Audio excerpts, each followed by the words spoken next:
This program is brought to you by Emory University.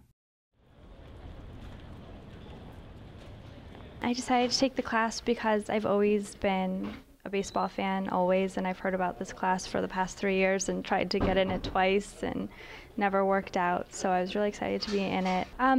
They give their own stories a lot. Like, they'll just kind of interject in the middle of class and tell a personal story about a game they went to or a player they met or a coach they met, and so that kind of gives it more of a personal touch, and they kind of like go back and forth off of each other, and they remind each other of different things. So it's... And he been Ty Cobb's personal bat boy, and he talked to we got him to talk to the class, and he always still referred to Cobb as Mr. Cobb, and he thought Mr. Cobb was a perfect gentleman, which is not what most people would think of Cobb. But I was just sitting there thinking that this experience for the class, and we pointed this out to them later, that, I mean, here we were touching back 100 years. The Ty Cobb came up, I think it was 1908, was it? So, something like 1908. And here we are in the 21st century, and and we're experiencing Ty Cobb. And I shook hands with him later. I was thinking, we're sort of shaking hands across the century.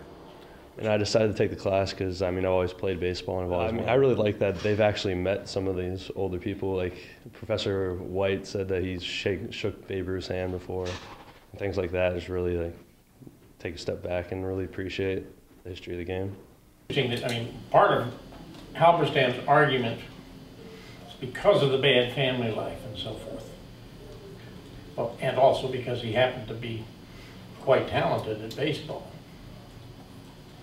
He sort of made baseball his alternative. That became the thing that he really sort of focused on.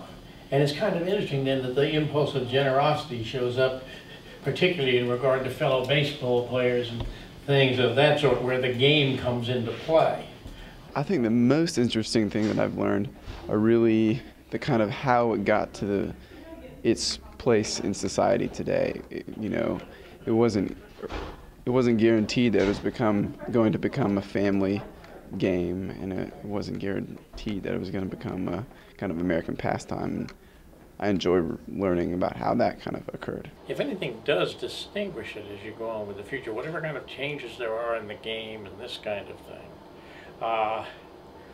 it is the fact that baseball has this past that fascinates people. And the past will always be there, whatever happens in the present. But also you can deal with topics that like race, where if you can deal with race in baseball without being polemical about it. When you're dealing with baseball, it's almost as if you're dealing with it in not a non-judgmental way, but you're putting it out there, and you don't have to talk about, if you're talking about Henry Aaron, you don't have to talk about equality. I mean, this is, if he's not equal, who is? So it gives you a lot of possibilities that way. It gives I think students a chance to identify with the teams, and we saw that in the class today. That a baseball player was identifying, a soccer player was identifying, and that's very good.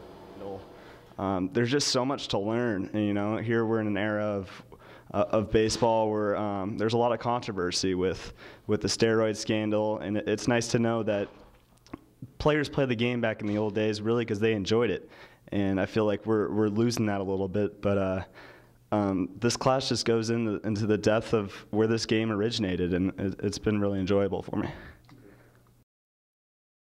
The preceding program is copyrighted by Emory University. Please visit us at emory.edu.